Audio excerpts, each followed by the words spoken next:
I'm Dr. MBA, Professor of History, Osmania University.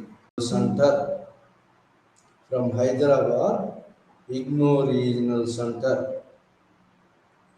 ఈరోజు ఈ live ఛానల్లో మనం history of India 300 to 1206 that is BHIC 132 బుక్లో నుంచి unit number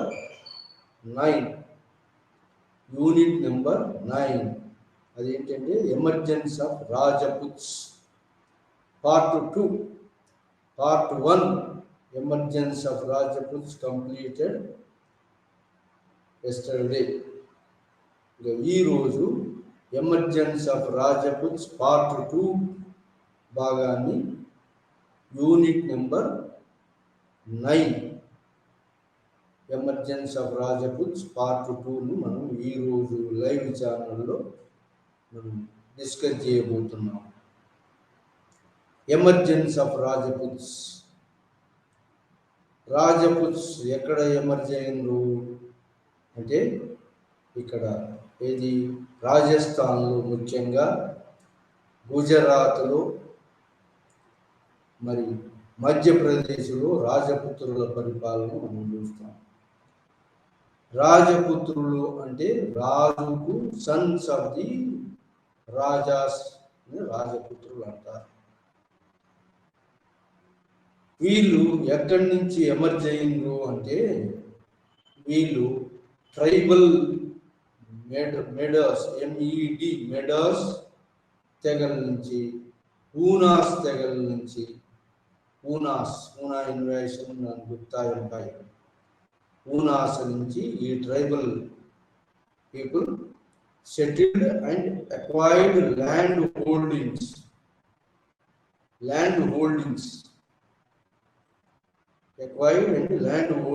and emerged as a feudal chiefs, సామంత రాజులుగా ఎమర్జ్ అయ్యింది. బిట్వీన్ 650 నుంచి 750 దాకా ఈ రాజపుత్రులు అనే వాళ్ళు ఫ్యూడల్ చీఫ్స్గా, ల్యాండెడ్ లార్డ్స్గా, మిలిటరీ చీఫ్స్గా, 36 క్లాన్స్గా ఎమర్జ్ అయ్యిండు. 650 నుంచి 750 దాకా ఈ రాజపుత్రులు చామనాస్ అని, గుహిలాస్ అని, ప్రతిహారాస్ అని, ఈ చందేలాస్ అని వీళ్ళందరూ ఎమర్జ్ అయ్యిండు. వీళ్ళందరూ కూడా ఎప్పటి నుంచి అంటే 650 to 700 దాకా ఎమర్జ్ అయ్యిండు. అయితే ఈ 750లో ఈ ఉన్నటువంటి రాజపుత్రుల అందరిలో ప్రతిహారులు, ఉజ్జయిని పరిపాలించేటువంటి ప్రతిహారాలు గూర్జర ప్రతిహారాస్ అంటారు. గూర్జర రాష్ట్రం నుంచి వీళ్ళు స్ప్రెడ్ అయ్యింది కాబట్టి వీళ్ళను గూర్జర ప్రతిహారాస్. గూర్జర రాష్ట్రం అంటే ఇది రాజస్థాన్ ఏరియా. ఈ రాజస్థాన్ ఏరియా ఎలాంటిదంటే ఈ జాగ్రఫికల్లీ ఇది ఏంటి, ఈ పర్వతాలు ఉంటాయి, ఇంకేంటి డెజర్ట్ ఏరియా. కాబట్టి పర్వతాలు మరి ఈ యొక్క ఏది డెజర్ట్ పంటలు బాగా పండినటువంటి ఏరియాలో పాపులేషన్ తక్కువగా ఉంటుంది. కాబట్టి ఈ పర్వతాలు, ఈ డెజర్ట్ ఏరియా వాళ్ళ రక్షణకు అనుకూలంగా ఉంటుందని చెప్పి రాజపుత్రులు గూర్జర రాష్ట్రం నుంచి స్ప్రెడ్ అయ్యింది. 36 తెగలుగా, ఫ్యూడల్ చీఫ్స్గా, మిలిటరీ చీఫ్స్గా స్ప్రెడ్ అయ్యి మొట్టమొదటిగా గూర్జర ప్రతిహారాసు వాళ్ళు హర్షవర్ధనునికి సామంతులుగా ఉజ్జయినిలో పరిపాలించేటువంటి, సెంట్రల్ ఇండియా ఉజ్జయిని కేంద్రంగా పరిపాలించేటువంటి సామంతులు హర్షవర్ధన్ తర్వాత కనౌజ్ను పట్టుకున్నారు. Kannauj was the capital of the early medieval India. Early medieval India capital, early ancient India capital Magadha, Pataliputram. మరి మగధ నుంచి షిఫ్ట్ అయింది ఏది భారతదేశం యొక్క క్యాపిటల్ కనోజీ షిఫ్ట్ అయింది. కనోజీ ఈ యొక్క కనోజీకి షిఫ్ట్ అయ్యి ఎర్లీ మిడివల్ ఇండియాలో మొత్తం కూడా కనోజీ క్యాపిటల్ గానే, మొత్తం భారతదేశం క్యాపిటల్ అంటే కనోజీ క్యాపిటల్ గానే మరి పరిపాలించారు. ఆ విధంగా కనోజీని పరిపాలించిన హర్షవర్ధనుడు సామ్రాజ్యం క్షీణించిన తర్వాత ఈ ఉజ్జయిని పరిపాలించే అటువంటి యొక్క ప్రతిహారుడు, గూర్జర ప్రతిహారుడు విజృంభించి నాగభట్టుడు అనేవాడు ఈ యొక్క కనోజీని పట్టుకున్నాడు. ఆ తర్వాత అతని యొక్క కొడుకు ఆ తర్వాత మనవడు భోజరాజ 1 పీరియడ్లో 836 to 886 ప్రాంతంలో ఇది బాగా విజృంభించినటువంటి గూర్జర ప్రతిహార సామ్రాజ్యం. ఈ గూర్జర ప్రతిహార సామ్రాజ్యము మరి రాజపుత్రుల సామ్రాజ్యం మొట్టమొదటిది. ఈ కాంటెంపరీస్ ఎవరంటే రాష్ట్రకూటులు దక్షిణాదిలో, దక్కన్లో, పాలాస్ ఆఫ్ బెంగాల్, మరి బీహార్ అండ్ బెంగాల్లో వీళ్ళు ముగ్గురు ఎమర్జ్ అయిండు. ఈ సైమల్టేనియస్ గా 750 నుంచి 950s దాకా వీళ్ళు 200 సంవత్సరాలు ముగ్గురు పరిపాలించి వీళ్ళు ముగ్గురు త్రిపార్టీ స్ట్రగుల్ జరిపారు. ఆ తర్వాత త్రిపార్టీ స్ట్రగుల్లో వీళ్ళు అంతరించిపోయినారు. వీళ్ళు ముగ్గురు కలహించుకోవటం వల్ల వీళ్ళు క్షీణించి వీళ్ళ శిథిలాల మీద నార్త్ ఇండియాలో ఎన్నో రాజపుత్ర రాజ్యాలు వచ్చినాయి. ఆ రాజపుత్ర రాజ్యాలే ఫ్యూడల్ చీఫ్స్, మిలిటరీ చీఫ్స్ గా ఉన్నటువంటి వాళ్ళు ఇండిపెండెంట్ గా ప్రకటించుకున్నారు.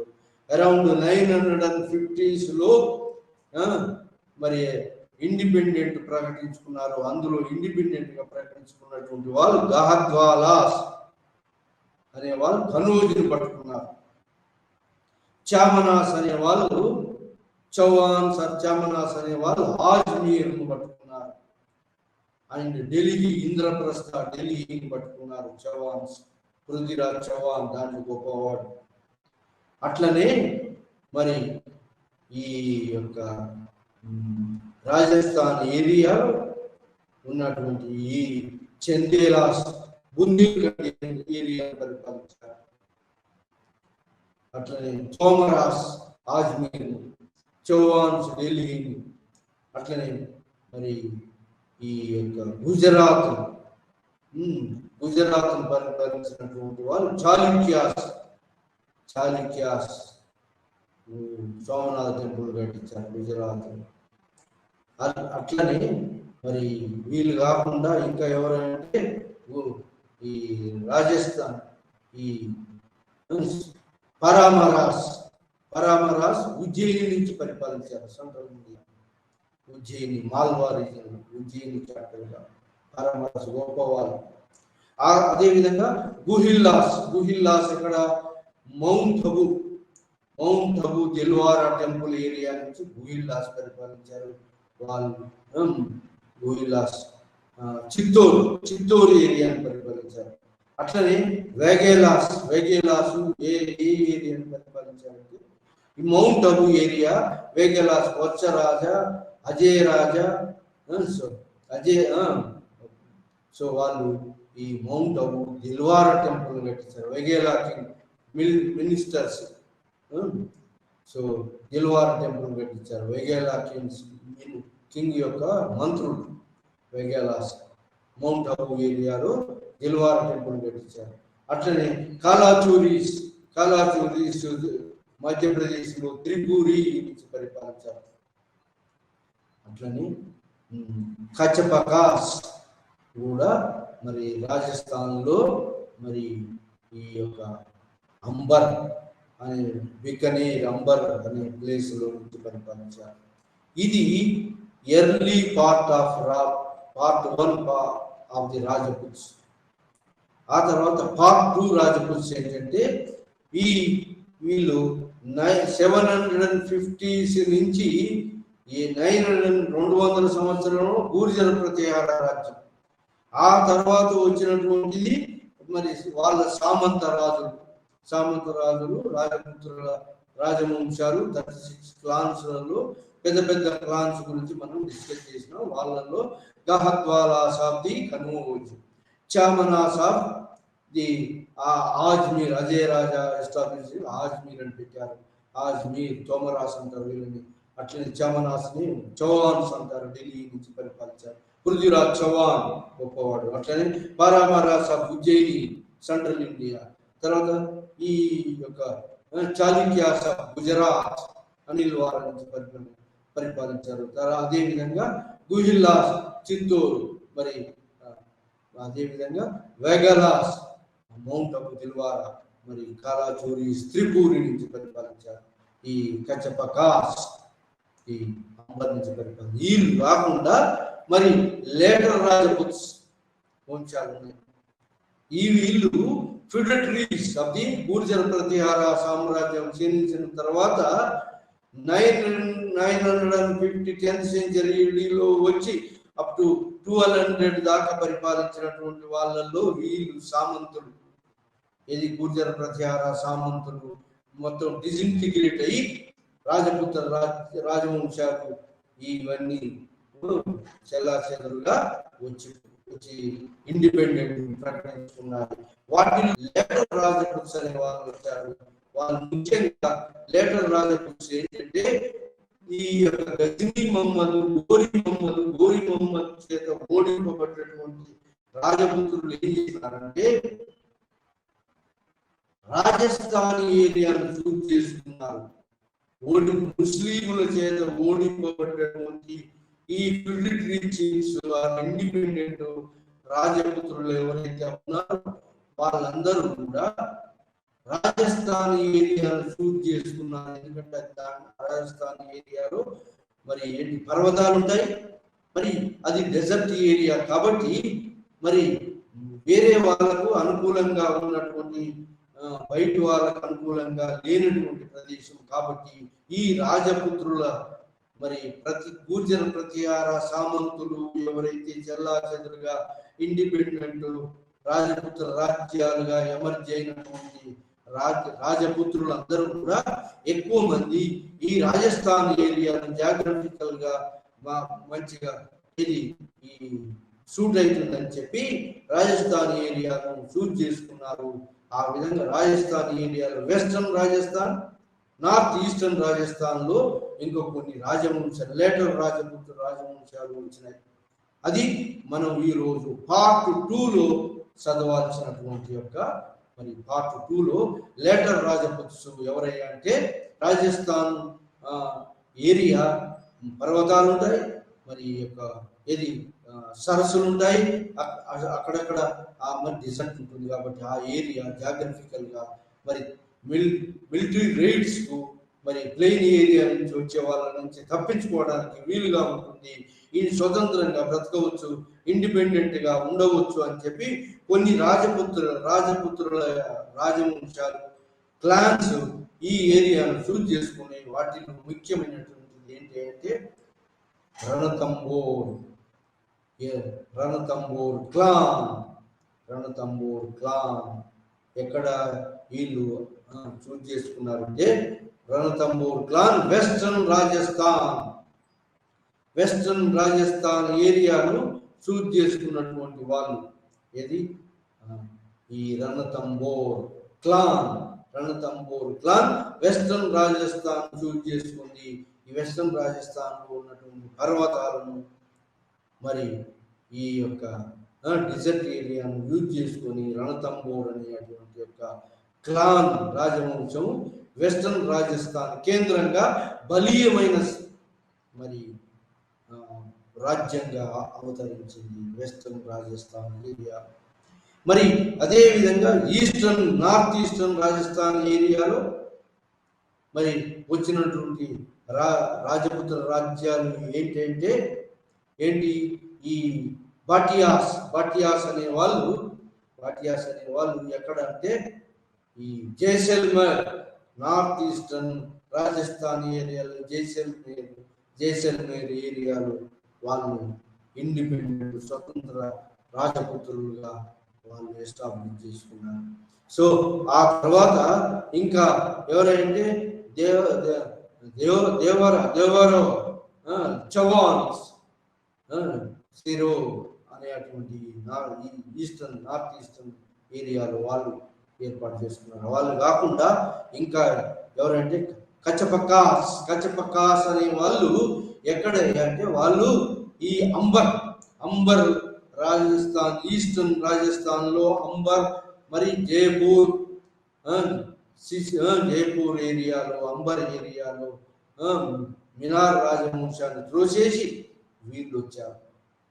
ఈ వీళ్ళు ఈ కచపకాస్ అనే వాళ్ళు ఈ అంబర్, జైపూర్, సిసోదియా జైపూర్ అనే ప్రాంతంలో వీళ్ళు ఈ రాజపుత్రులు జైపూర్ను అంబర్ రాజధానిగా చేసుకొని పరిపాలించారు. ఈ సిసోదియా వంశము మినార్ వంశాన్ని తోసేసి వీళ్ళు వచ్చినారు. వీళ్ళు 1414వ శతాబ్దం 15వ శతాబ్దం మొదటి భాగం వరకు వీళ్ళు పరిపాలించారు. ఈ రాజపుత్రులు ఎవరు? రాథోర్స్,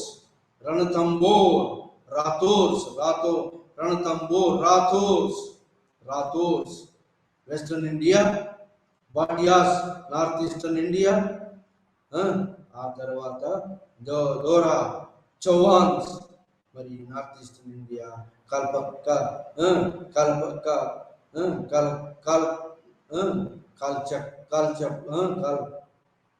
కాల్చపకాస్ వీళ్ళు అంబర్, జైపూర్, సిసోదియా రాజవంశాలుగా ఎస్టాబ్లిష్ అయ్యి ఈ ప్రాంతాలు పరిపాలించారు. వీళ్ళు లేటర్ రాజపుత్రులు అంటారు. వీళ్ళు రాజస్థాన్ ఏరియాలోనే జాగ్రఫికల్ పాయింట్ ఆఫ్ వ్యూలో ఇది సూట్ అవుతుందని, పర్వతాలు ఉన్నాయని, డెజర్ట్ ఏరియా ఉందని ఈ ప్రాంతాన్ని చూజ్ చేసుకొని ఇక్కడ గొప్ప గొప్ప ఫోర్ట్స్ కట్టారు, కోటలు కట్టారు. వాళ్ళు ఏమిటికి రక్షణ కోసం ఫోర్ట్స్ కోటలు కట్టారు. ఈ విధంగా రాజస్థాన్ ఏరియా ఏంటి అంటే కోటలు, గొప్ప గొప్ప రాజుల కోటలు ఉంటాయి. చిత్తూర్, రణతంబోర్ కోటలు, చిత్తూర్ ఫోర్ట్, రణతంబోర్ ఫోర్ట్, ఈ గొప్ప గొప్ప కోటలు ఉన్నాయి. సో ఈ విధంగా రాజపుత్రులు గహద్వాలాస్ కానించి, గూర్జర ప్రతిహార కానించి వీళ్ళు గొప్ప ఫోర్స్ నిర్మించారు. ఎవరు? గూర్జర ప్రతిహారాస్ కూడా మండోర్ అనే ప్రాంతంలో గూర్జర ప్రతిహారాసు గొప్ప కోటను నిర్మించారు. అదేవిధంగా మరి గహద్వాలాస్ కూడా గొప్ప కోటను నిర్మించారు. Gahadavalas ruled with the capital of Kannauj. అక్కడ కూడా కనౌజ్, కలంజర్ పోర్టు. అట్లనే ఈ చందేలాస్ బుందేల్ఖండ్ ఏరియాను పరిపాలించిన చందేలాస్ కూడా గొప్ప గొప్ప కోటలు కట్టారు. ఈ సెంట్రల్ ఇండియాలో, రాజస్థాన్ ఏరియాలో, రాజపుత్రులు పరిపాలించిన ఏరియాలో మొత్తం కూడా కోటలు. ఏమిటి కోటలు ఎందుకు నిర్మించారు? డిఫెన్స్ పర్పస్, వాళ్ళ రక్షణ కోసం గొప్ప గొప్ప ఈ యొక్క పర్వతాల మీద లేదా కోటలు, దుర్భేద్యమైన కోటలు నిర్మించారు. అంటే శత్రువులకు వశము కాకుండా కోట మీద ఉండి గురిపెట్టి శత్రువును చంపే వీలుగా కోటను వాళ్ళ రక్షణ కోటలు కట్టించుకున్నారు రాజపుత్రులు. ఈ కోటలన్నింటిలో కూడా రాజస్థాన్లో, మరి గుజరాత్ ఏరియాలో పరిపాలించిన చాళుక్యులు కూడా కట్టించారు. అదే పారామరాస, ఉజ్జయిని, మరి త్రిపురి ఏరియాలో మరి కాలాచూరీస్ రాజపుత్రులందరూ కూడా ముఖ్యంగా ఈ రాజపుత్రుల కోటలు రాజస్థాన్లో ఎక్కువగా ఉంటాయి. ఎందుకంటే రాజస్థాన్ ఏరియా బాగా సూటబుల్ ఏమిటికి? కోటలు కట్టుకోవడానికి బాగా సూటబుల్. ఎందుకంటే డిజర్ట్ ఏరియా, ఇంకోటి పర్వతాలు ఉన్నాయి, మరి మరి మామూలుగా మనుషులకు పోలేకుండా ఉన్నటువంటి ఏరియా కాబట్టి ఎక్కువగా కోటలు ఈ యొక్క సెంట్రల్ ఇండియాలో రాజస్థాన్ ఏరియాలో ఎక్కువ ఫోర్ట్స్ వచ్చినాయి. అదే ఏంటంటే రాజపుత్రులు ఎక్కువగా కోటలు కట్టించుకున్నారు. ఇదే రాజపుత్రులు ఎక్కడి నుంచి అంటే ట్రైబల్ నుంచి ఎమర్జ్ అయినరు. ట్రైబల్ నుంచి ల్యాండ్ హోల్డర్స్గా, ల్యాండ్ లార్డ్స్గా ఎమర్జ్ అయ్యి మెడాస్ ఉనాస్ నుంచి ట్రైబల్ నుంచి ఎమర్జ్ అయ్యి మిగతా ట్రైబల్స్ అణచివేసి వీళ్ళు ల్యాండ్ లార్డ్స్గా, ల్యాండ్ హోల్డర్స్గా, మిలిటరీ చీఫ్స్గా, ఫ్యూడటరీ చీఫ్స్గా ఎమర్జ్ అయ్యి ఇండిపెండెంట్ రాజపుత్ర రాజ్యాలను సెంట్రల్ ఇండియాలో, మరి రాజస్థాన్ ఏరియాలో, గుజరాత్ ఏరియాలో, మరి మధ్యప్రదేశ్ ఏరియాలో, గ్వాలియర్ ఏరియాలో, మరి ఈ ముఖ్యంగా గ్వాలియర్ ఏరియాలో ఈ దేవరా చౌహాన్స్ పరిపాలించారు ఈ యొక్క గ్వాలియర్ రాజాస్. సో ఈ విధంగా రాజపుత్రులు మొత్తం ఈ ఏరియాలో మొత్తం గొప్ప గొప్ప దుర్భేద్యమైనటువంటి కోటలు కట్టించుకున్నారు. ఏమిటికంటే వాళ్ళ రక్షణ కోసం. ఆ విధంగా మరి రాజపుత్రుల యొక్క సింబాలిక్ రిప్రజెంటేషన్ ఇప్పటికీ ఉన్నటువంటి ఏంటంటే గొప్ప గొప్ప కోటలు. ఇక్కడ ఉన్నటువంటి కోటలు మరి గోల్కొండ లాంటి కోటలు, కుతుబ్ షాహీ కట్టించినటువంటి గోల్కొండ కోటలు లాంటి కోటలు రాజస్థాన్లో మనం చూడవచ్చు. అవి చిత్తూర్ ఫోర్ట్, రణతంబోర్ ఫోర్ట్, మరి మాండోర్, కలంజర్ ఫోర్ట్ సెంట్రల్ ఇండియాలో, కలంజర్, మరి ఈ విధంగా ఎన్నో కోటలు కట్టించారు. మరి రాజపుత్రుల యొక్క మరి administration, polity and military system మనం ఈరోజు చదవాలి. ఈరోజు మన latter part of emergency of రాజపుత్స్లో లేటర్ పార్ట్లో పార్ట్ 2లో Rajputs polity and military system. రాజపుత్రులు ముఖ్యమైన కాంట్రిబ్యూషన్ ఏంటంటే రాజపుత్రుల కాంట్రిబ్యూషన్, రాజపుత్రులు మరి ఏ ట్రైబల్ నుంచి ఎమర్జ్ అయినా ఫ్యూడల్ చీఫ్స్గా, మిలిటరీ చీఫ్స్గా, ఇండిపెండెంట్ రాజాస్గా ఎమర్జ్ అయినా వీళ్ళు గొప్ప గొప్ప కోటలు కట్టించడం సెంట్రల్ ఇండియాలో, గుజరాత్లో, మరి మధ్యప్రదేశ్లో ఎన్నో కోటలు కట్టించడము. అవి సింబాలిక్ ఎక్స్ప్రెషన్ ఆఫ్ రాజపుత్స్. వాళ్ళ డిఫెన్స్ కోసం కట్టించుకున్నారు. వాళ్ళ డిఫెన్స్ అక్కడి నుంచి కోటల నుంచి శత్రువులు ఎదుర్కోవడానికి కట్టించుకున్నారు. దుర్భేద్యమైన కోటలు రాజపుత్రుల యొక్క పరిపాలనను మరి ఇనుమడింపజేస్తుంది. ఇంకా అంతేకాకుండా రాజపుత్రులు టెంపుల్స్ కూడా కట్టించారు. దిల్వారా టెంపుల్ ఎవరు కట్టించారు? వేగల కింగ్స్ యొక్క మినిస్టర్స్ కట్టించారు ఈ Dilwara temple. Mount Abu Dilwara temple కట్టించారు. సో ఈ విధంగా రాథోర్స్, బటియాస్, మరి అదేవిధంగా Kachchhapaghatas, Amber fort and also Jaipur and ఇలా ఫోర్ట్స్, మేవార్, మార్వార్ ఏరియా, ఈ ఏరియాలో గొప్ప గొప్ప ఫోర్ట్స్ రాజపుత్రులు. అదేవిధంగా రాజపుత్రులు పాలిటీ ఎలా ఉంది, మిలిటరీ సిస్టమ్ ఎలా ఉంది, మనం ఈరోజు ఈ పార్ట్ 2 భాగంలో రాజపుత్ పాలిటీ ఎలాంటిది అంటే ఫ్యూడలైజేషన్ ఆఫ్ అడ్మినిస్ట్రేషన్. ఏంటి? రాజు సర్వాధికారి, రాజుకు మరి సాయం చేయడానికి ministers, council of ministers, administration లో సహాయకుడు కౌన్సిల్ ఆఫ్ మినిస్టర్స్, అడ్వైజర్స్. వీళ్ళు ఓన్లీ అడ్వైజర్స్. మొత్తం పరిపాలన అంతా కేంద్రీకరించబడింది రాజు చేతులు. రాజే సర్వాధికారి, అడ్మినిస్ట్రేషన్ కు, జుడిషియల్ కు, మిలిటరీకి కూడా అన్నిటికీ రాజే సర్వాధికారి. అయినప్పటికీ మినిస్టర్స్ ఉన్నారు, కౌన్సిల్ ఆఫ్ మినిస్టర్స్.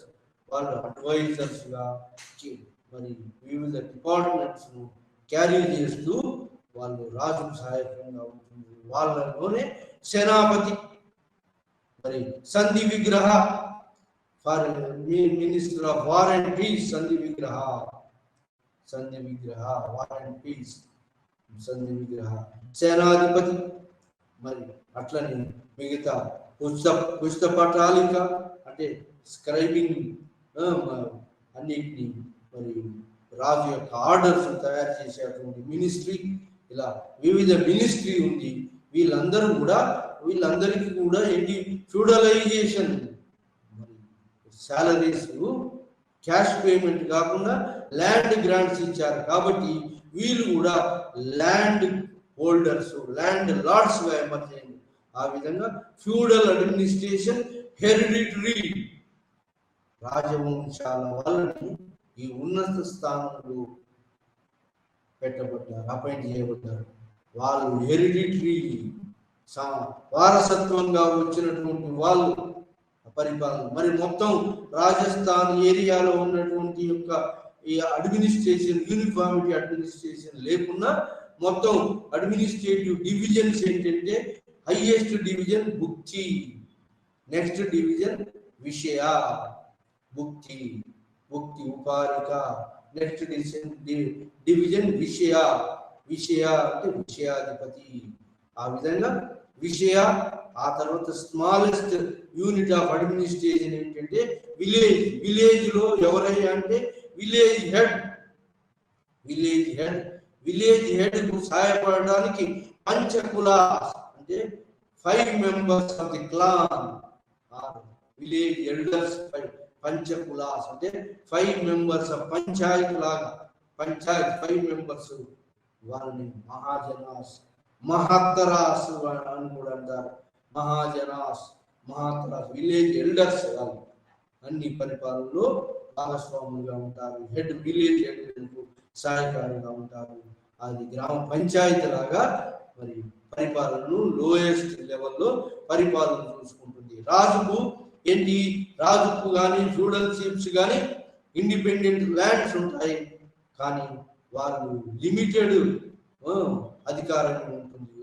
ఓన్లీ దానం చేయాలంటే ఎవరు లేనటువంటి ఏరియాను, అంటే ఫారెస్ట్ ఏరియాను, కల్టివేషన్ లేని ఏరియాను, అన్కల్టివేటెడ్ ఏరియాను మాత్రమే దానం చేయాలి. ఎవరికి చేయాలంటే బ్రాహ్మణులకు కానీ, ఇంకా ఫ్యూడల్ చీఫ్స్ కానీ, సామంతులకు కానీ, ఇంకెవరికైనా దానం చేయాలన్నా కూడా రాజులు కానీ, మరి సామంత రాజులు కానీ దానం చేయాలంటే వేస్ట్, కల్టివేషన్ లో లేనిది, ఎవరి ఆధీనంలో లేనిది మాత్రమే దానం చేయడానికి హక్కు ఉంది. కానీ ఎవరైనా దాంట్లో ఆల్రెడీ ఉన్న వాళ్ళది దానం చేయడానికి వీల్లేదు. దాన్ని పంచకుల అంటే గ్రామంలో ఉన్నటువంటి యొక్క గ్రామాధికారుల యొక్క ఆమోదంతో దానాలు చేసేవాళ్ళు, అవన్నీ రికార్డు చేసేవాళ్ళు. ఈ విధంగా ఫ్యూడలైజేషన్ అడ్మినిస్ట్రేషన్ వాళ్ళకు కూడా శాలరీస్ బదులుగా, క్యాష్ పేమెంట్ బదులుగా land grants, land revenue assignments ఇచ్చారు. ఇది ఫ్యూడలైజేషన్ వారసత్వంగా. మరి కుమారమాచ్యాస్ అంటే రాజపుత్ర క్లాన్స్ పరిపాలించారు. మరి వీళ్ళలో ఎవరయ్యా అంటే మరి వీళ్ళలో రనక అంటే ఫ్యూడల్ చీఫ్, అట్లనే మరి రనక, సామంత, మండలేశ్వర, విషయ మీద ఉన్నటువంటి వాడు మండలేశ్వర, మహామండలేశ్వర, ఇట్లా సామంత, మహాసామంత, రనక. అట్లనే ఈ ఠాకూర్ అంటే ఫ్యూడల్ చీఫ్, వీడు కూడా ఠాకూర్ అంటారు, ఠాకూర్. సో ఈ విధంగా వివిధ అంతస్తుల వారి గ్రేడేషన్ ఆఫ్ రాజపుత్స్, ఫ్యూడల్ చీఫ్స్ ఉన్నారు. మరి ల్యాండ్ హోల్డింగ్స్ కూడా వాళ్ళ ఆధిపత్యులుగా ఉన్నారు. సో ఆ విధంగా హెరిడిటరీ ఫ్యూడల్ చీఫ్స్, మరి సర్వాధికారి కింగ్కు మరి పరిపాలన సహాయపడడానికి కౌన్సిల్ ఆఫ్ మినిస్టర్స్, వాళ్ళు హెరిడిటరీగా వచ్చినటువంటి రాయల్ ఫ్యామిలీస్ వాళ్ళు కూడా మరి వాళ్ళకి హెరిడిటరీగా ల్యాండ్ హోల్డింగ్స్ ఉంటాయి. ఫ్యూడల్ చీఫ్స్ వాళ్ళు కూడా. సో ఆ విధంగా మొత్తం మీద feudalization of administration, feudalization of bureaucracy. Military system ఏ విధంగా ఉందంటే రాజపుత్రుల కాలంలో military system uniformity military system లేదు. ఎట్లా ఉంది అంటే కింగ్ కొంత స్టాండింగ్ ఆర్మీని మెయింటైన్ చేస్తారు. కింగ్ మరి హైయెస్ట్ లార్డ్ కింగ్ కొంత ఆర్మీ, కానీ మిగతా ఆర్మీ ఫ్యూడల్ చీఫ్ సామంతరాజులు పంపుతుంటారు. సామంతరాజులు ఆ ఏరియాలో మరి వాళ్ళు రాజుకు అవసరమైనప్పుడు ట్రూప్స్ పంపడమే కాకుండా ఆ ఏరియాను ఆ ఏరియాను పరిపాలిస్తూ ఆ ఏరియాలో రాజుకు సహాయంగా లా అండ్ ఆర్డర్ మెయింటైన్ చేస్తూ మరి ఎవరైనా దండయాత్ర చేస్తే ఆ ఏరియాను రక్షించడం కోసం రాజు తరఫున విరోచితంగా పోరాడటానికి మరి సైన్యాన్ని పంపడానికి సిద్ధంగా ఉంటారు. మరి వాళ్ళు యాన్యువల్ కాంట్రిబ్యూషన్ కూడా పంపుతారు సామంతరాజు.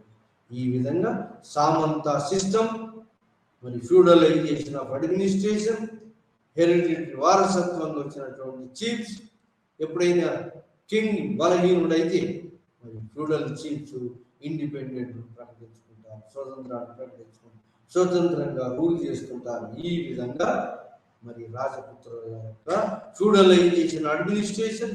మిలిటరీ స్ట్రాటజీలో రాజపుత్రులు మిలిటరీ స్ట్రాటజీ కోసం ఏం కట్టించారు అని చెప్పామంటే ఫోర్ట్స్ కట్టించారు. రకరకాల పెద్ద పెద్ద పర్వతాల మీద మరి లేదా ఇండిపెండెంట్ గా దుర్భేద్యమైన కోటలు కట్టించారు.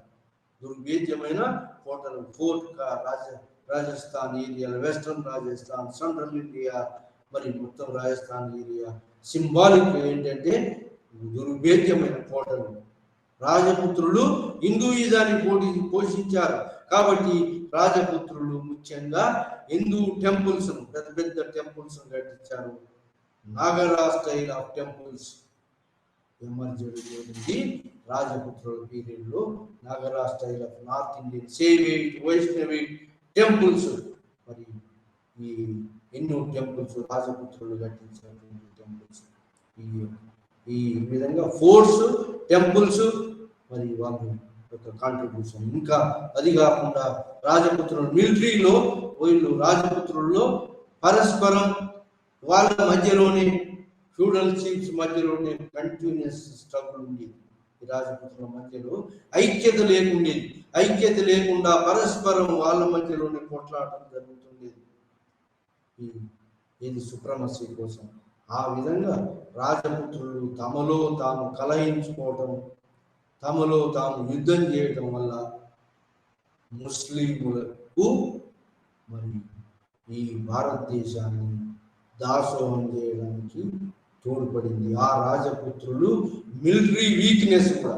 ఇది కాకుండా తమలో తాము కలహించుకోవడం, పెద్ద రాజ్యంగా ఆవిర్భవించకపోవడం, చిన్న చిన్న ముక్కలుగా రాజపుత్ర రాజ్యాలు ఎమర్జీ వాళ్ళ మధ్యలో కలహించుకోవడం, వాళ్ళ మధ్యలో వాళ్ళు యుద్ధాలు చేసుకోవడం, ఈ ఫ్యూడల్ వీక్నెస్ కాకుండా ఈ పెద్ద సామ్రాజ్యంగా విస్తరించలేకుండా పోవడమే కాకుండా మిలిటరీ వీక్నెస్ కూడా ఉంది.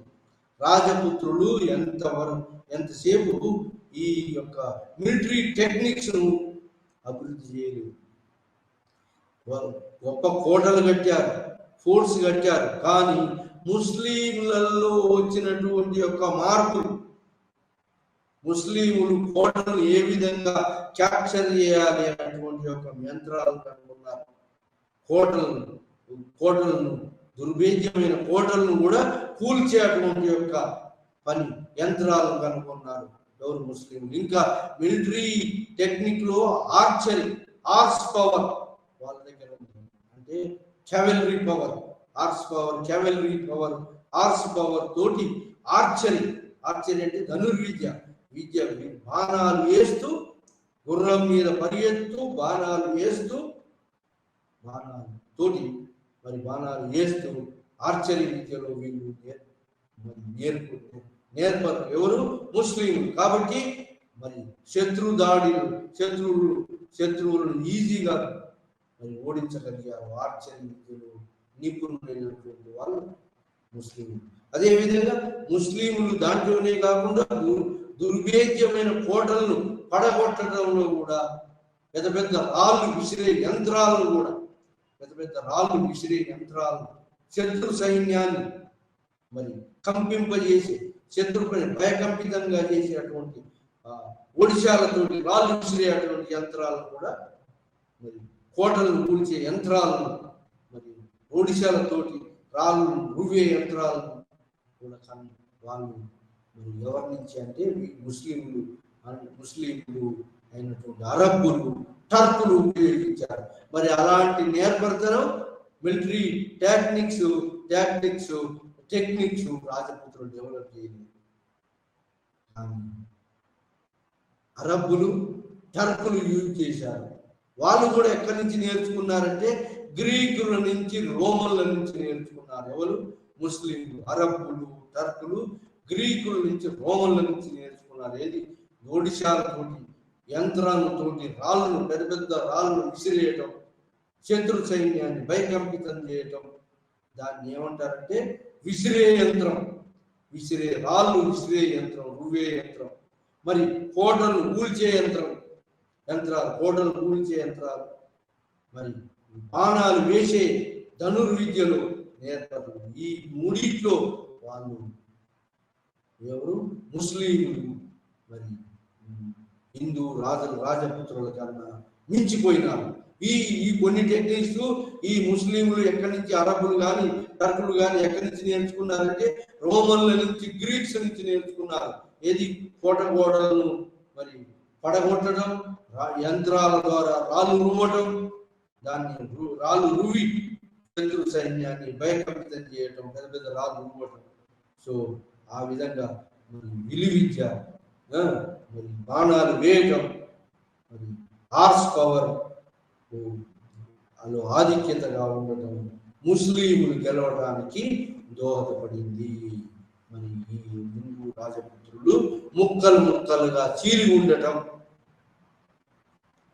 ఉండటం వల్ల ముస్లింలు యొక్క యుద్ధ టెక్నిక్స్ ముందు రాజపుత్రుల యొక్క యుద్ధ టెక్నిక్స్ వీక్గా ఉన్నాయి, బలహీనంగా ఉన్నాయి. వాళ్ళు ఏమైనా ఏనుగుల మీద, కాల్బలం మీద ఎక్కువగా ఆధారపడ్డారు. హార్స్ పవర్ లేదు, గుర్రాలు ఎక్కువగా లేవు, ఒంటెల మీద లేదా మరి ఈ ఏనుగుల మీద లేదా కాల్బలం మీద ఆధారపడ్డటువంటి వాళ్ళు ఈ న్యూ టెక్నిక్స్ వాళ్ళు అలవర్చుకోకపోవడం, యుద్ధంలో కూడా మరి స్ట్రైట్ ఫార్వర్డ్ యుద్ధం చేయడం వల్ల వాళ్ళు ముస్లింలు వికెట్ మెథడ్స్, ఏ మెథడ్నైనా యూజ్ చేసి శత్రువును ఓడించాలనేది పరమావధి.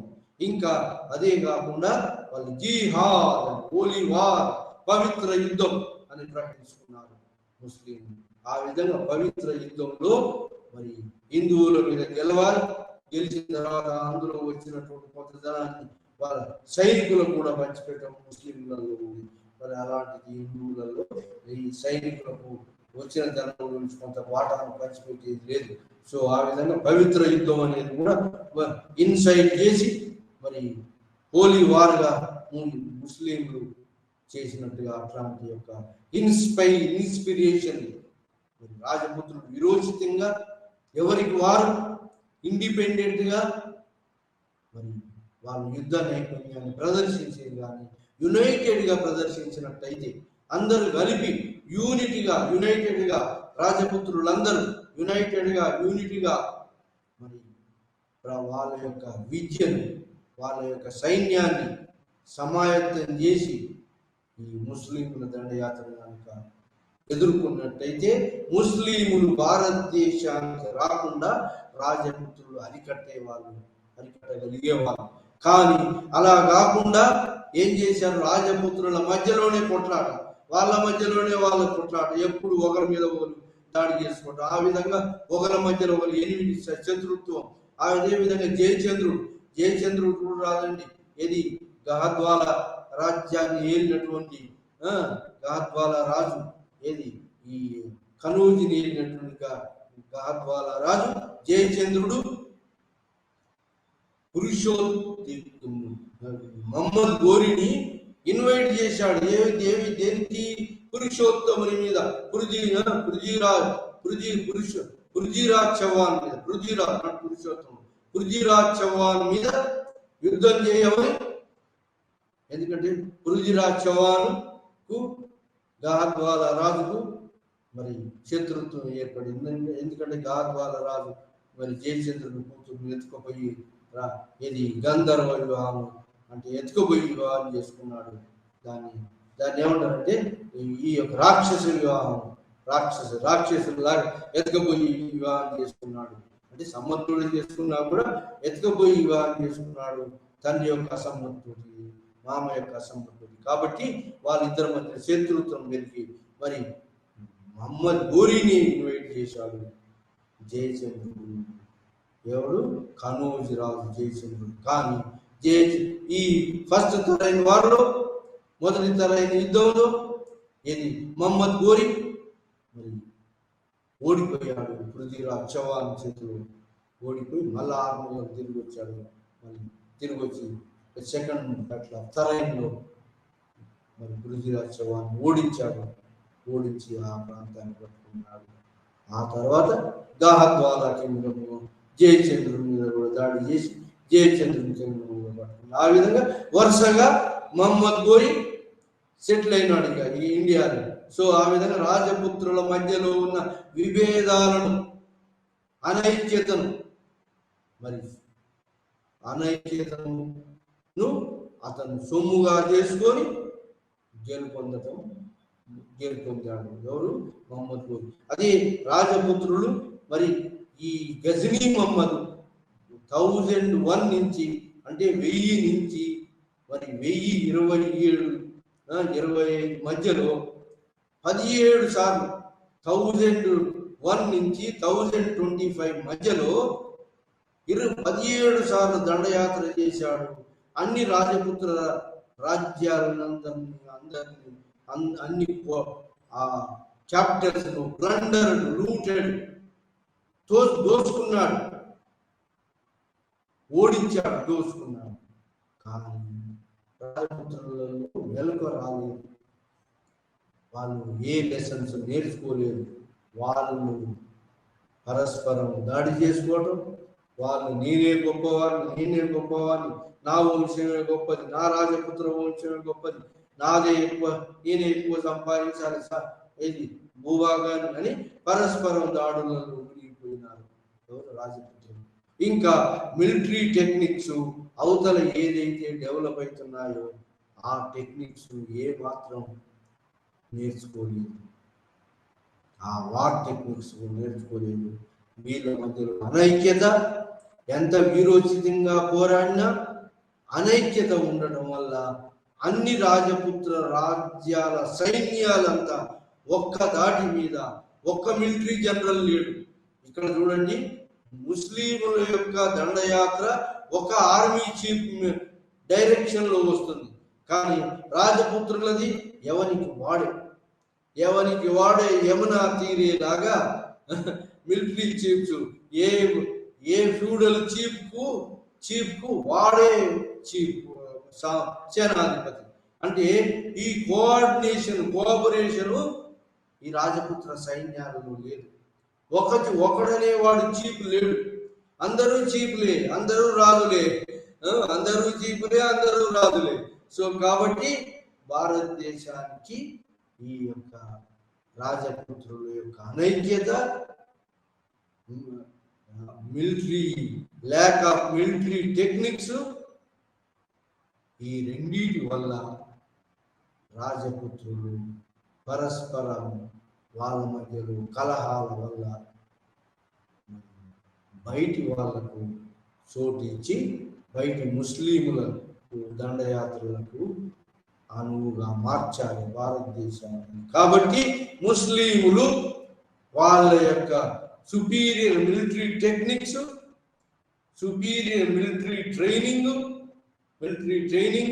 అండర్ వన్ మిలిటరీ సైన్యాధిపతి, అండర్ వన్ ఆర్డర్ నుంచి వాళ్ళు ఈజీగా రాజపుత్రుల యొక్క చెల్లా చెదురుగా యుద్ధాలు చేసేటువంటి అందరూ చీకులే, అందరూ సేనాధిపతులే.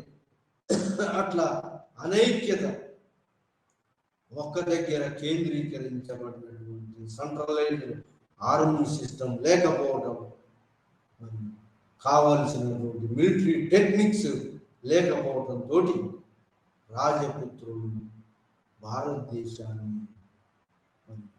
పరాయి వాళ్లకు దాసోహం చేసినట్టుగా వీళ్ళ అనైక్యత, lack of the military techniques భారతదేశాన్ని ఈ సుపీరియర్ మిలిటరీ టెక్నిక్స్ ఉన్నటువంటి వాడు అయినటువంటి వాళ్ళు ముస్లింల దండయాత్రలకు ఈజీగా బలి కావాల్సి వచ్చి ముస్లింలు పరిపాలించారు.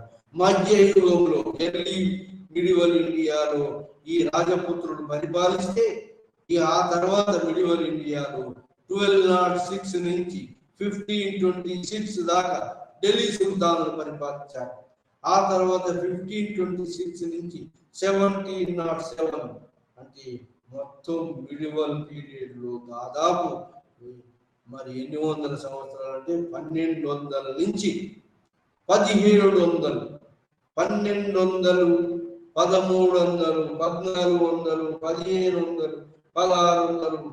1700 అంటే దాదాపు ముస్లింలకు భారతదేశాన్ని దాసోహంగా చేసినటువంటి వారు ఎవరంటే రాజపుత్రుల యొక్క అనైక్యత, వీక్ మిలిటరీ టెక్నిక్స్. మరి ఈ యొక్క ఆ విధంగా ఉత్తర భారతదేశం వాళ్ళ స్వాధీనమైంది ముస్లింల దేశం. దక్షిణ భారతదేశంలో కూడా అలాంటి యూనిఫైడ్ కింగ్, ఒక్క దక్షిణాది మొత్తాన్ని ఏకంగా పరిపాలించే రాజులు ఎవరికి కాలేదు. భారతదేశం మొత్తంగా మౌర్య చక్రవర్తులు, మరి అదే విధంగా గుప్తాసు లాంటి పరిపాలకులు, మరి అట్లీస్ట్ నార్త్ ఇండియా మొత్తం ఏకఛత్రాధిపత్యంగా పరిపాలించినటువంటి వాళ్ళు మరి గుప్తులు. అదేవిధంగా మొత్తం భారతదేశం దాదాపుగా ఒక డీప్ సౌత్ తప్ప మొత్తం భారతదేశాన్ని ఆఫ్ఘనిస్తాన్ వరకు పరిపాలించినటువంటి మౌర్య సామ్రాజ్యం లాంటి పెద్ద సామ్రాజ్యము, పెద్ద సామ్రాట్లు, పెద్ద చక్రవర్తులు 1200 ప్రాంతంలో పెద్ద సామ్రాజ్యం, భారతదేశ సామ్రాట్ చక్రవర్తి లాంటి అందరినీ ఐక్యం చేసి మొత్తం ఉత్తర భారతదేశాన్ని కానీ దక్షిణ భారతదేశాన్ని కానీ ఏకంగా పరిపాలించేటువంటి సామ్రాట్లు, ఆ చక్రవర్తులు లేకపోవడంతో విచ్ఛిన్నంగా ఉన్న రాజపుత్రులు, వాళ్ళ మధ్యలో ఉన్నటువంటి అనేక కలహాలు, మరి వాళ్ళ మధ్యలోనే వాళ్ళే ఒకరి నుంచి ఒకరు సుప్రమసీ ఆధిపత్యాన్ని సంపాదించాలని వాళ్ళ మధ్యలో క్లాన్ వంశాల మధ్యలో కాన్ఫ్లిక్ట్, వార్స్. ఈ దాంట్లో వాళ్ళు వీక్ అయిపోయి, రాజపుత్రులు వీక్ అయిపోయి, ఆ యొక్క వీక్నెస్ మరి బయట దేశం వాళ్ళకు, ఫారినర్స్ కు, బయట నుంచి వచ్చే ముస్లింలకు అనువుగా మారి ముస్లింలు భారతదేశంలో సామ్రాజ్యాన్ని స్థాపనకు అనుకూలంగా మారింది ఉత్తర భారతదేశం. అదేవిధంగా దక్షిణ భారతదేశంలో కూడా పెద్ద విజయనగర సామ్రాజ్యము, గజపతిలు పోయినారు. వీళ్ళందరూ పోయి మరి చిన్న చిన్న బ్రెట్టి రాజ్యాలు వచ్చాయి. పెద్ద సామ్రాజ్యం బహుమని సామ్రాజ్యంలో పోయి బ్రెట్టి కింగ్డమ్స్, ఎవరు కుతుబ్ షాహీస్, ఆషఫ్ జాహీస్, కుతుబ్ షాహీస్ తర్వాత ఇది బిజాపూర్, బీదర్, అహ్మద్ నగర్ 5 ముక్కలుగా ఏర్పడింది. ఏది బహుమని ఎంపైర్, మరి విజయనగర ఎంపైర్. ఇవన్నీ క్షీణించి చిన్న చిన్న ముక్కలుగా ఎవరు యాదవాస, అద్యావగిరిని, కాకతీయాస, వరంగల్ అని. సో చిన్న చిన్న ముక్కలుగా దక్షిణ భారతదేశం కూడా ముక్కలు ముక్కలుగా మారింది. సో ఆ విధంగా ముస్లింలు వచ్చే వరకు రాజపుత్రులు military weakness, feudalization of administration, centralization of administration లేకపోవడం, military weakness, military tactics, technology develop చేయకపోవడంతో రాజపుత్రులు భారతదేశాన్ని ముస్లింలకు అప్పజెప్పాల్సి వచ్చింది. ముస్లింలు దండయాత్రలు ఈజీగా వాళ్ళు గెలవగలిగారు. ఎందుకు? ఈ యొక్క వీక్నెస్, అనైక్యత, మరి వాళ్ళ మధ్యలోనే కాన్ఫ్లిక్ట్స్, సుప్రమసీ, వాళ్ళ మధ్యలో వాళ్ళు మీనంటే నేను నా వంశం, నా క్లాన్ సుప్రమసీ కావాలి, నా క్లాన్ సుప్రమసీ కావాలి. రాజపుత్రుల మధ్యన కంటిన్యూస్ కాన్ఫ్లిక్ట్స్, వార్స్. మరి అది కాకుండా weakness of military tactics, feudalization of administration. కాబట్టి ఎక్కడికక్కడ ముక్కలుగా ఉండి అనైక్యత వల్ల భారతదేశం ముస్లింలు దండయాత్రకు ఈజీగా బలి కావాల్సి వచ్చింది. అది రాజపుత్రుల ఎమర్జెన్సీ ఆఫ్ రాజపుత్స్. మరి అల్టిమేట్ గా రాజపుత్రుల యొక్క కాంట్రిబ్యూషన్ ఏంటిది అంటే, రాజపుత్రుల యొక్క కాంట్రిబ్యూషన్ చరిత్రలో చిరస్థాయిగా నిలిచేటువంటి కాంట్రిబ్యూషన్ ఏంటి అంటే, వాళ్ళు ట్రైబల్స్ నుంచి రాని, బయట నుంచి రానియండి, లేదా ట్రైబల్ చీఫ్స్ నుంచి మరి ఫ్యూడల్ చీఫ్స్ గా మారనియండి, ఏదేమైనా కూడా హిందూయిజాన్ని భారతదేశంలో ఉన్నటువంటి మతంలోకి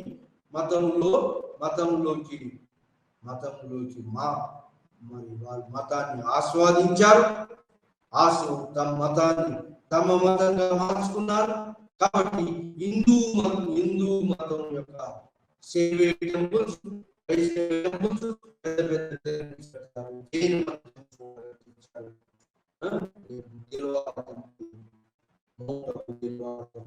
అదేవిధంగా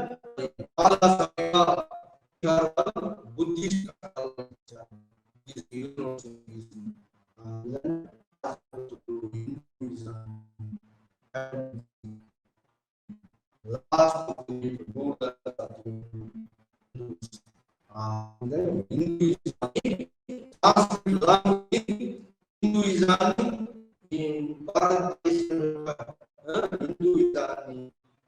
రక్షించినటువంటి వాళ్ళు లాస్ట్ రూలర్స్ ఎవరంటే రాజపుత్రులు. ఏది? ఈ హిందూ యొక్క హైందవ సంస్కృతి, హిందూ సంస్కృతి యొక్క భాష, సంస్కృత భాష, మరి ఇతిహాసాలు, వీటన్నిటికీ అన్నిటికీ ఈ అర్థమైనటువంటి వాళ్ళు రాజపుత్రులు. ఆ విధంగా రాజపుత్రుల యొక్క పరిపాలనలో హిందూ సంస్కృతి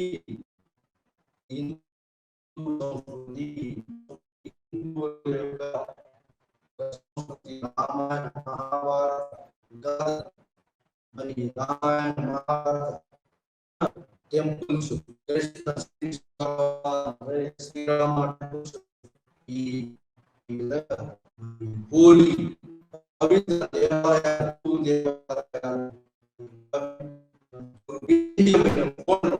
నిర్మించినటువంటి ఘనత హిందూ మతాన్ని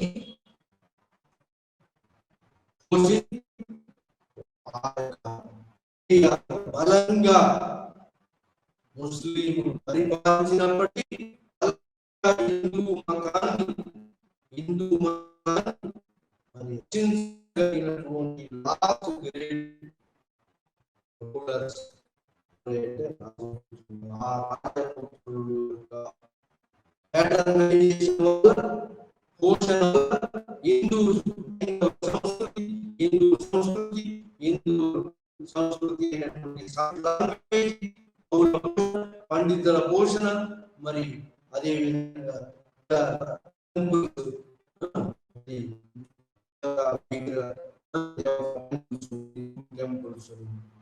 పెద్ద పెద్ద టెంపుల్స్ హిందూ సంస్కృతి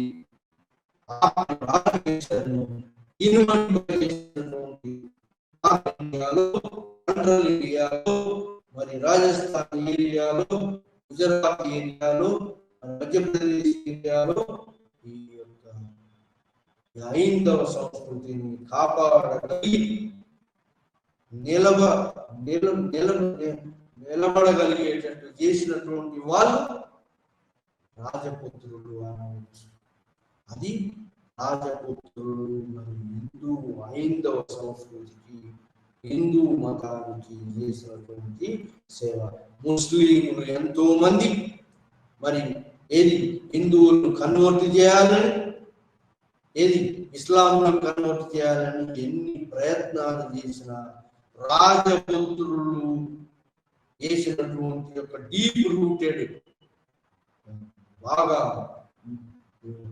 డీప్ రూటెడ్ వేరు పోయేటట్టుగా హైందవ సంస్కృతిని కాపాడి పోషించారు. కాబట్టి ఆ హైందవ సంస్కృతి ముస్లింలు ఎంత ప్రయత్నం చేసినా కూడా కన్వర్ట్ చేయాలని, ఏది భారతదేశాన్ని కన్వర్ట్ చేయాలని, సెంట్రల్ ఇండియాను మరి వెస్టర్న్ ఇండియాను కన్వర్ట్, ఇస్లాంని కన్వర్ట్ చేయాలని ఎన్ని ప్రయత్నాలు చేసినా కూడా భారతదేశంలో ఉన్నటువంటి హైందవ సంస్కృతి, పురాణ మహాభారత గాథలు ఉన్నటువంటి యొక్క ఈ హిందూ సంస్కృతి నశింపకుండా ముస్లిం మతాన్ని రిసిస్ట్ చేస్తూ నిలవగలిగింది. ఆ గొప్పతనం ఎవరికి దక్కుతుందంటే రాజపుత్రులకే దక్కుతుంది. ఆ విధంగా రాజపుత్రులు చివరి హైందవ సంస్కృతిని నిలబెట్టగలిగినటువంటి వాళ్ళు భారతదేశంలో ఆ హిందూ సంస్కృతిని నిలబెట్టు, హిందూ సంస్కృతిని, భాషను, సంస్కృతిని, కల్చర్ను, ఆర్ట్ అండ్ ఆర్కిటెక్చర్ను అన్ని విధాల నిలబెట్టగలిగినటువంటి వాళ్ళు రాజపుత్రులు. అది రాజపుత్రుల యొక్క గొప్పతనం. వీళ్ళ కోటల నిర్మాణమే కాదు, దుర్గైతే కోటల నిర్మాణమే కాదు, మరి టెంపుల్స్ నిర్మాణమే, కోటల నిర్మాణమే కాకుండా టెంపుల్స్ హైందవ సంస్కృతిని, టెంపుల్స్ నిర్మాణము తోటి ఆ సంస్కృతిని కాపాడగలిగి మతం, హైందవ మతాన్ని, హిందూ మతాన్ని ముస్లాంలు కన్వర్ట్ కాకుండా డీప్ రూటెడ్ గా మరి దాన్ని ప్రజలలో చొప్పించి రక్షించగలిగినటువంటి వాళ్ళు రాజపుత్రులు మాత్రమే. ఆ విధంగా రాజపుత్రుల యొక్క గొప్పతనాన్ని ఈ రోజు ఈ పాఠంలో ఈ లైవ్ చాట్లో మనము డిస్కస్ చేసినాము. ఇది రాజపుత్రుల యొక్క సేవ హిందూ మతానికి చేసినట్టు. ఇంకోటి, రాజపుత్రుడు ఏంటంటే యుద్ధంలో ఫెయిల్, యుద్ధ నీతి ఉండేది. ముస్లింలకు యుద్ధ నీతి ఏది లేదు. ఎలా ఓడింపబడాలి శత్రువు అనేది ఉంటుంది, కానీ దొంగ మార్గాలు, క్రికెట్ మార్గాలు అవలంబించారు. కానీ రాజపుత్రుడు అట్లాంటి వాళ్ళు కాదు. స్ట్రైట్ ఫార్వర్డ్, ఒకడు మల్ల యుద్ధం, ఒకటితోటి ఒకడు యుద్ధం చేయటం. ఆ యుద్ధంలో గెలిపోతే ఎవడు గెలిచినట్టు వాడు గెలిచినట్టు, మొత్తం వాళ్ళందరూ గెలిచినట్టు. అందరూ ఎందుకు బలి కావాలి? ఒక్కడు మల్ల యుద్ధంలో ఎవడు గెలిస్తే వాడు గెలిచినట్టు. అట్లా ఓన్లీ వారియర్ క్లాస్ గా రాజపుత్రులు విరోచితంగా పోరాడి చరిత్రలో చిరస్థాయి కోటను నిర్మించి హైందవ సంస్కృతిని కాపాడగలిగినటువంటి వాళ్ళు చివరి రాజులు, రాజులు ఉత్తర భారతదేశాన్ని ఏలినటువంటి దాదాపుగా central India, western Rajasthan, eastern Rajasthan, Gujarat, Madhya Pradesh region, Gwalior region ఏలినటువంటి రాజపుత్రులు హైందవ సంస్కృతికి, కల్చర్కు భాషకు అర్థం బట్టి ఆ దాన్ని ముస్లింలు ఎంతో ప్రయత్నం చేసినా కూడా అది తొలగిపోకుండా మరి ఆ చిరస్థాయిగా ఐదవ సంస్కృతిని నిలబెట్టగలిగినటువంటి వాళ్ళు రాజపుత్రులు అని ఈ రోజు పాఠంలో ఈ లైవ్ ఛానల్లో ఇది డిస్కస్ చేసిన అది రాజపుత్రుల యొక్క contribution to the Indian culture, Hindu culture and religion, all aspects వాళ్ళ యొక్క కాంట్రిబ్యూషన్ ఈరోజు చెప్పుకుంటున్నాము. అది మనం ఈరోజు లైవ్ ఛానల్లో ఇది రాజపుత్రుల యొక్క గొప్పదనాన్ని, వాళ్ళ యొక్క వీక్నెస్ గొప్పదనాన్ని రెండింటిని కూడా పరిగణలోకి తీసుకొని అల్టిమేట్ గా రాజపుత్రులు ఐదవ సంస్కృతిని కల్చర్ను భారతదేశంలో నిలబెట్టగలిగిన చివరి భాగాన్ని మనము ఈ లైవ్ ఛానల్